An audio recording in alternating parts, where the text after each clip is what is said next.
I do remember sitting in the back seat, feeling like the car was so big and so strong, and having my dad and mom in the front. And I remember with my brother having to hold on tight when my dad would go around corners. My dad bought a 1965 Chevy Impala SS Super Sport with everything he had.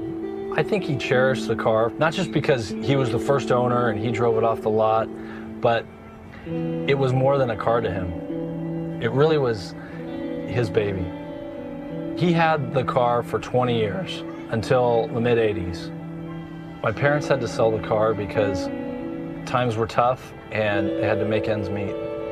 It was not easy for my dad to let the car go. A few years ago, it just kind of dawned on me that if I could somehow, miraculously, find the car, that it would be worth the search.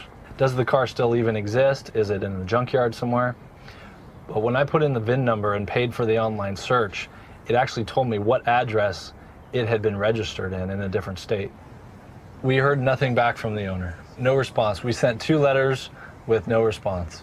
After Arizona, it went to Pennsylvania. It was in New York. I was 2 steps behind the car on each of my searches. The possibility of finding the car was renewed when the owner in Maine got back to us. But then he said, "You just missed the car." A group of Canadians came down, loaded it on a flatbed, and drove it to Canada. At that moment, I figured the car was gone forever. 1965 Chevy Impala. I told my wife, my brother and I decided that we're going to pay the private investigator. She gave me a look, basically, "You guys are crazy." And she said, "Why don't you just do one more of your general online searches?" And it was about 11 o'clock at night, and I sat down and I typed in the words, and the first hit said 1965 Chevy Impala SS 396 for sale, Montreal, Quebec. My heart dropped.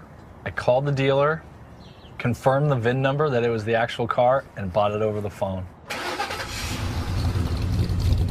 Gotta give her gas. Okay, that sounds so good. I actually may be keeping this for myself. It's just amazing that it's almost 30 years that I used to sit back here. It's incredible. It's like a time machine.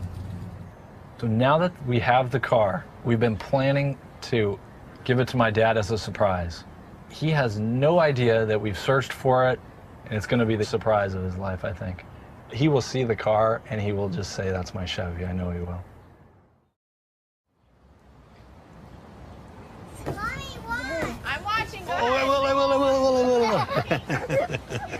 will. All right, good job. Whoa. All right, Kate, can you do that? That one? Yeah. Let me Really hold low. catch you. Come really low. Okay, I got you. Oh, no. What? Dear God. That's my old Chevy. We got it, Pop. You're kidding me. Yeah. Here, come on. Really? No. Yeah. I think he got that. God, I'm gonna have a heart attack. Where'd you get it? We found it. We found it. I can't talk. I know. It's okay. It took 5 years. That is. Really? Dear me. It's all good now. We found it. Wow. Papa, I'm just stunned. look at the back of the light. I just don't even know what to say. And it's the same. Yeah, It's the same. Automatic. Oh, they changed the mufflers. Wow. Gotta give it a little gas. Wow, gee, I can't even believe this is for real.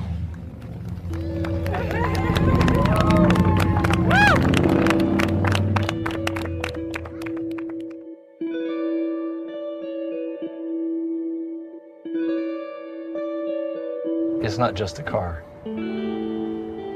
It's all the memories and the feelings. It brings all that back.